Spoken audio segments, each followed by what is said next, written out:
Arab Saudi dilaporkan diam-diam menyerang Iran selama perang AS Israel dengan Tehran.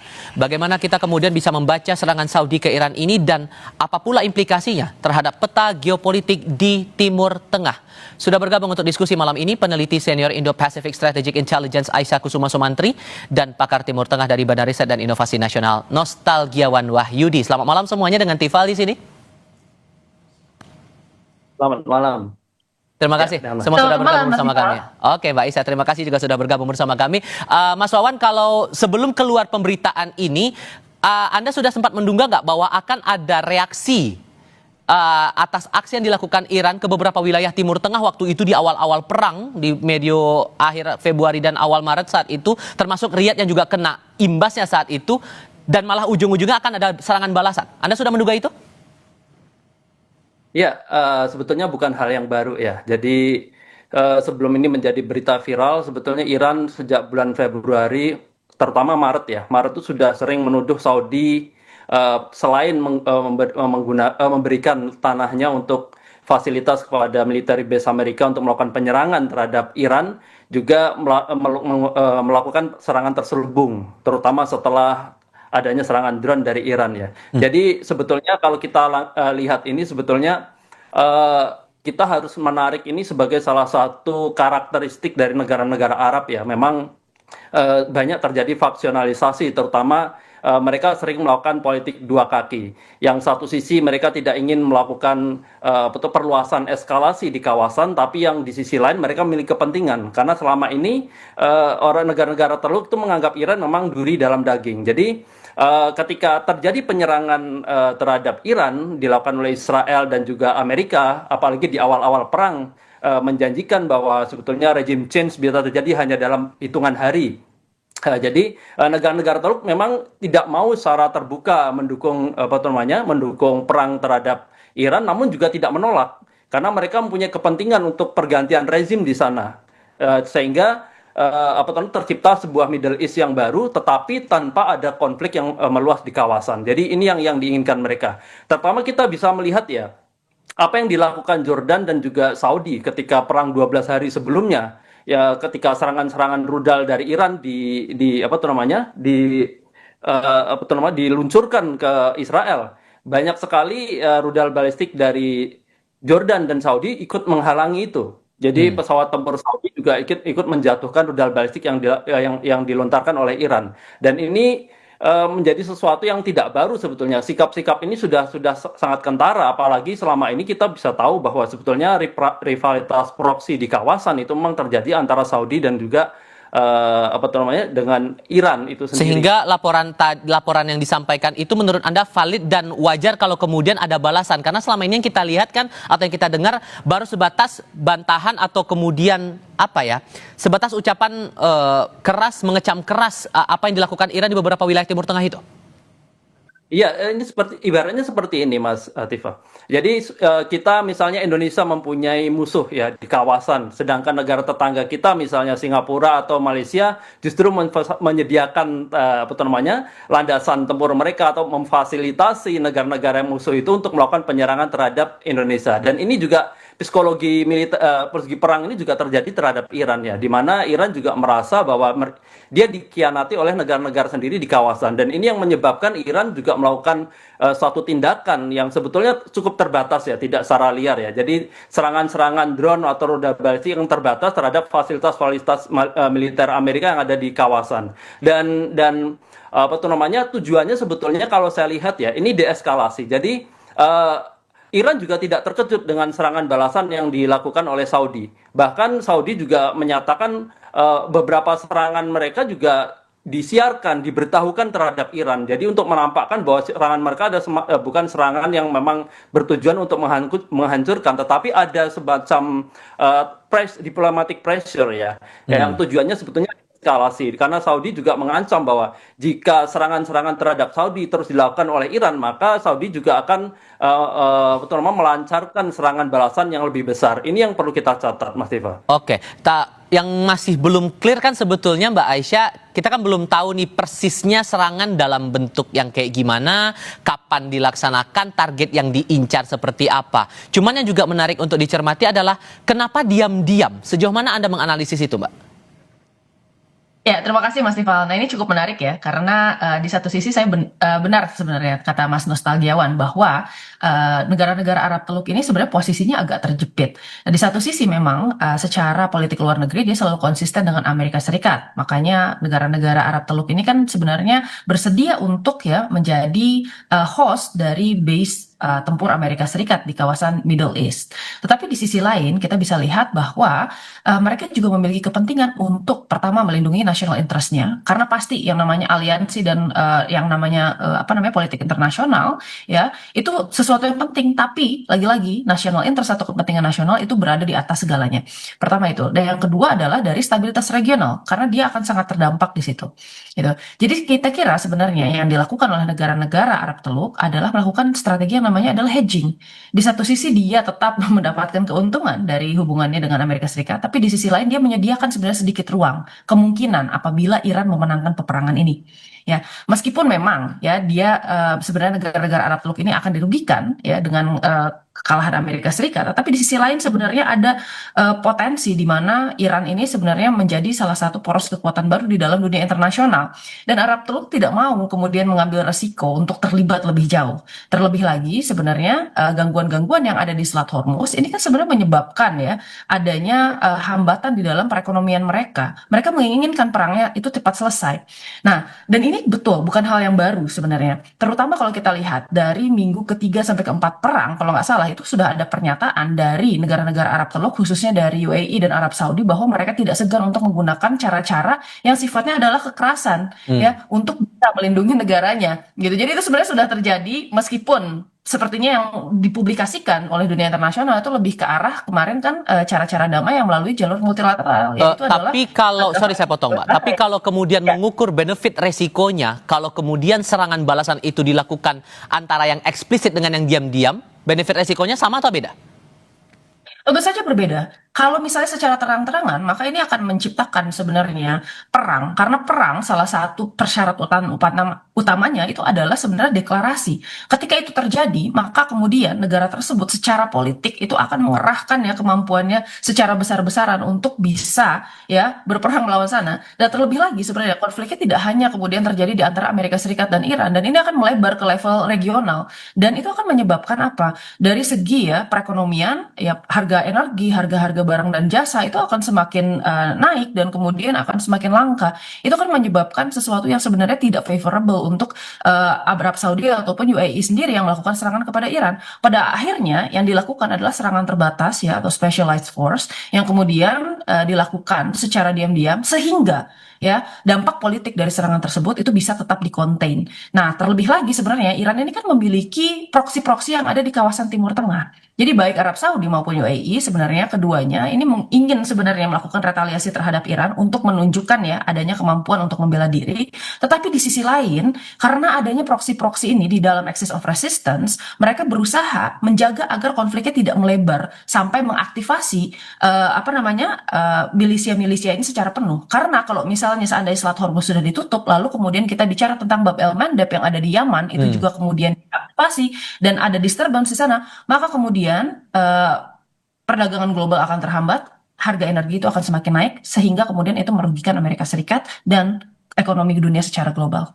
Mas Wawan, apakah kemudian Iran yang serang diam-diam, Arab Saudi yang menyerang Iran secara diam-diam ini juga menjadi tolok ukur keberpihakan Arab Saudi di tengah eskalasi dari perang antara AS plus Israel versus Iran ini?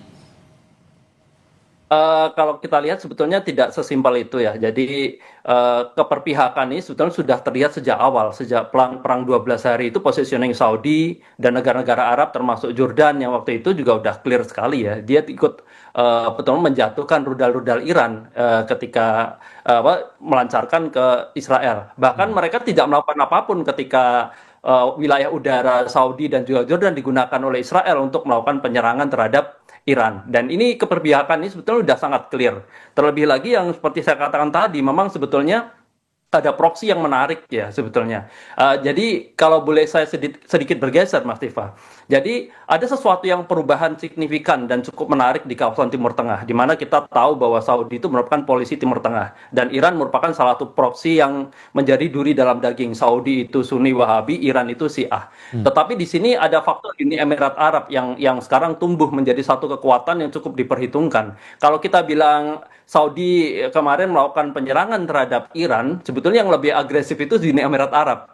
Jadi kita bisa lihat bahwa Uni Emirat Arab cukup reaktif dalam beberapa kasus ya, dan mulai berseberangan dengan politik Saudi di kawasan. Jadi Uni Emirat Arab itu mengembangkan proxy non-state actor yang itu sangat-sangat bertentangan dengan politik Saudi di kawasan, misalnya RSF yang ada di Sudan, STC yang di Yaman, atau bahkan keluarnya kemarin ya Uni Emirat Arab dari OPEC itu tanpa persetujuan dari Saudi. Ini menunjukkan bahwa ada sesuatu yang memang ingin ditunjukkan oleh Uni Emirat Arab dan juga yang berubah. Jadi di mana kebijakan Uni Emirat Arab terhadap Israel sebetulnya itu lebih terbuka dari Saudi kalau bisa kita lihat. Jadi ketika 7 Oktober seminggu sebelum 7 Oktober serangan 7 Oktober Hamas terhadap Israel itu Netanyahu sudah berpidato di PBB menyatakan tentang politik normalisasi yang mencontohkan Uni Emirat Arab yang begitu positif dan juga Saudi dan peta Timur Tengah untuk peace dan prosperity, dan itu memuat bahwa peta penuh Israel tanpa Palestina dan merupakan sebuah relasi baru untuk kerjasama ekonomi politik Timur Tengah yang saling menguntungkan antara Israel dengan negara-negara Timur Tengah. Dan Uni Emirat Arab termasuk negara yang lebih dulu, sedangkan Saudi juga sedikit mengiyakan, tetapi dia tidak berani secara terbuka karena memang profil Saudi sebagai negara polisi Timur Tengah, dia akan meruntuhkan profil dia menjadi negara polisi Timur Tengah ketika dia terlalu terbuka dengan Israel, dan ini yang perlu kita cermati. Apakah juga Anda punya pandangan yang sama di sini, Mbak Aisyah, serta merta dengan Arab Saudi yang diam-diam menyerang ini menunjukkan keberpihakannya pada satu pihak, atau terlalu dini kita bisa mengukur ke arah situ? Tapi jawabnya nanti ya, kita jeda dulu, tetap di Kompas TV. Melanjutkan pertanyaan saya di segmen sebelumnya, Mbak Aisyah, serta merta langkah Arab Saudi ini bisa mengukur keberpihakan Arab Saudi terhadap pihak-pihak yang masih bertikai, AS plus Israel versus Iran. Karena gini, yang saya juga cermati terakhir kali itu tampaknya ada kesan Arab Saudi lagi jaga jarak dulu nih dengan AS, mengingat ya pernah bilang tidak mengizinkan AS menggunakan pangkalan militer untuk program Freedom Project, bahkan yang rencananya Trump bakal bikin Freedom Project Plus, apapun lah itu namanya. Bisakah kita ngukur ke arah sana?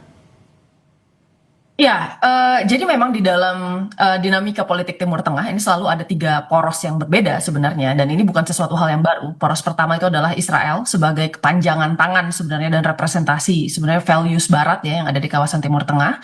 Lalu kemudian kita lihat di sini ada Arab Saudi ya, mostly ini merupakan pemerintahan yang dipimpin oleh kelompok Sunni, dan kemudian ada Iran yang kemudian kelompoknya adalah Syiah. Dan ketiganya ini memiliki kayak power dan sphere of influence masing-masing. Nah, bisa kita lihat di sini sebenarnya Arab Saudi ini memiliki hubungan yang bagus dengan Amerika Serikat. Kita tidak bisa pungkiri hal tersebut. Bahkan kemudian kita tahu bahwa negara-negara Teluk termasuk Arab Saudi ini kan mengizinkan sebenarnya wilayahnya dijadikan pangkalan bagi Amerika Serikat.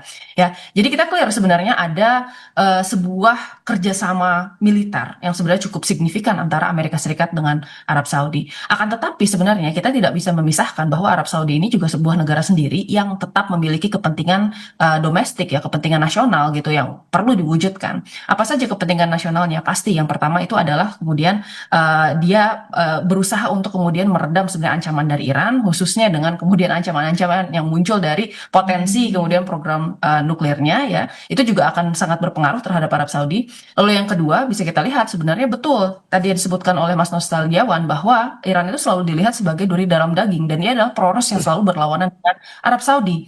Oleh karena itu sebenarnya di sini ketika Trump kemudian membuat project Freedom ya, dan kemudian berusaha untuk menjadikan wilayah Arab Saudi sebagai pangkalannya, saya kira sebenarnya ada concern juga bagi Arab Saudi gitu. Pertama, dia mungkin melakukan retaliasi kepada Iran. Selain ya sebenarnya ada kedekatan politik dengan Amerika Serikat, saya kira sebenarnya hal yang paling utama adalah pertama memang sudah ada pola persaingan di antara Arab Saudi dan Iran sejak awal. Lalu yang kedua, memang kita lihat ada kepentingan nasional untuk melindungi wilayahnya. Itu kan sebenarnya serangan sebagai retaliasi dari penyerangan Iran yang dilakukan sebagai retaliasi lagi terhadap Amerika Serikat.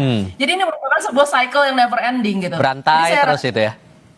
Betul. Jadi saya rasa kita sebenarnya tidak bisa melihat sebenarnya Arab Saudi sebagai tokoh yang sebenarnya hitam atau putih gitu. Dia memiliki sebenarnya kepentingan-kepentingan sendiri di dalam kawasan Timur Tengah ini. Oleh karena itu, untuk kemudian Amerika Serikat mengekskalasi situasi, apalagi Project Freedom ini kan sebenarnya berpotensi ya membuat tensi di kawasan Selat Hormuz semakin tinggi. Yang mana Arab Saudi sendiri kan memiliki kepentingan sangat besar di sana.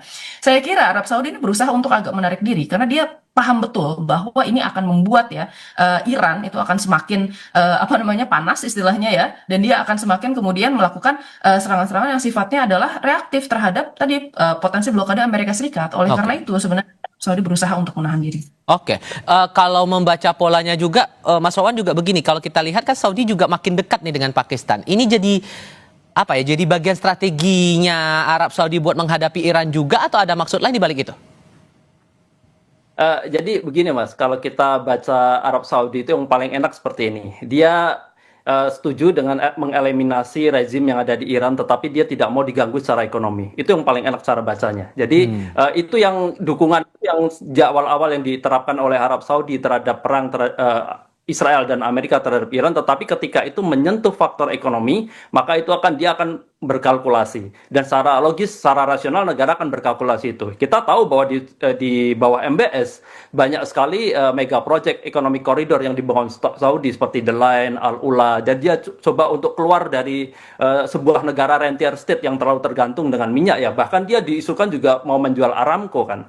Jadi ingin mengcopy paste dengan Uni Emirat Arab bagaimana dia bisa survive dengan sektor jasa dan keuangan, dan itu yang akan diterapkan oleh Saudi, dan itu akan yang sebetulnya yang menjadikan Saudi secara realistis membuat sebuah kebijakan yang pada titik tertentu dia bisa mempertahankan diri, dan pada titik yang lain dia akan menjaga diri. Jadi ada semacam, kalau kita katakan ya, dia tidak ingin menjadi tumbal exit-way Amerika Serikat. Jadi dulu kita di awal-awal perang sudah mengatakan bahwa dukungan Saudi itu sudah ditampakkan oleh Trump. Jadi jika Saudi dan Uni Emirat Arab ingin perang ini terus berlanjut, Amerika Serikat minta Saudi dan Uni Emirat Arab turut membiayai perang ini. Ya, itu sudah tampak sekali bahwa secara vulgar Trump mengatakan bahwa sebetulnya secara bawah tangan Saudi dan Uni Emirat Arab juga ikut mengakses itu. Dan yang ketiga yang perlu kita cermati adalah hubungan aliansi antara Saudi dengan Amerika Serikat itu semacam teman tetapi penuh dengan curiga. Jadi teman mesra tapi nggak mesra amat gitu. Jadi kita tahu ya sebetulnya seperti ini. Kita melihat bahwa ketika terjadi ketegangan diplomatik antara Saudi dengan Qatar. Waktu itu Qatar, Saudi, dan Uni Emirat Arab meminta akses terhadap F-35 Amerika Serikat. Tetapi ditolak. Karena akses terhadap F-35 hanya negara-negara benar-benar di-trusted, yang menjadi negara trusted oleh Amerika Serikat. Jadi meskipun dia aliansi, menyediakan military base, dan menjadi proksi yang melawan Iran di Timur Tengah, dan juga salah satu yang bisa meredam potensi yang akan memusuhi Israel. Nah, namun pada titik tertentu aliansi ini tidak benar-benar percaya. Dan itu yang sekarang yang ingin ditunjukkan oleh Saudi, di mana dengan adanya military base di situ dan Saudi menjadi salah satu target dari serangan Iran, itu membuktikan bahwa sebetulnya mereka akan sadar bahwa kekuatan militer itu harus dibangun dengan kaki sendiri. Jadi tidak ada jaminan keamanan bagi Saudi ketika memberikan military base. Yang ada justru Saudi mengeluarkan amunisinya untuk mengamankan pangkalan militer Amerika Serikat. Dan ini yang terjadi, dan itu yang disadari oleh semua negara Timur Tengah. Dan contohnya misalnya yang paling krusial itu ada Qatar. Qatar itu penduduk aslinya cuma 10%, 90% imigran. Yeah. Kalau dia menyediakan militer paling besar di Timur Tengah, itu tujuannya untuk melindungi negara dia, karena tidak ada yang jadi tentara kan di situ. Maka dari itu ketika ada sebuah kondisi seperti ini, itu direalisasi oleh Saudi, dia memiliki kepentingan sebetulnya. Dan kepentingannya yang diambil yang paling cerdik itu adalah Uni Emirat Arab. Kita bisa melihat bahwa Uni Emirat Arab sekarang menjadi the next level advanced military technology yang ada di kawasan Teluk. Dia membawa Iron Dome dari Israel untuk diterapkan di Uni Emirat Arab, dan itu tidak bisa mudah diakses kecuali kalau dia memang dalam kondisi tertentu, misalnya perang ini dengan ada alasan keamanan militer, dan Israel mampu untuk mengekspor itu, dan juga Amerika bisa mengakses teknologi militer terbaru. Jadi jangan ketika Arab Saudi mendukung apa tuh namanya, perang ini mendukung AS, dia tidak punya kepentingan. Dia juga mempunyai kepentingan di mana akses terhadap apa tuh namanya, teknologi militer yang selama ini disekat ketika terjadi dalam perang itu akan lebih mudah diakses oleh Saudi dan Uni Emirat Arab. Yang jelas ini dinamikanya masih terus muncul, bahkan kita dapat laporan seperti ini pun juga akan kemana arahnya, semua masih wait and see, terutama kita yang ada di Indonesia. Mbak Aisyah, Mas Wawan, terima kasih banyak ya sudah mau berdiskusi bersama kami kali ini. Saya selalu untuk Anda berdua. Terima kasih, Selamat malam. Mas Iqbal.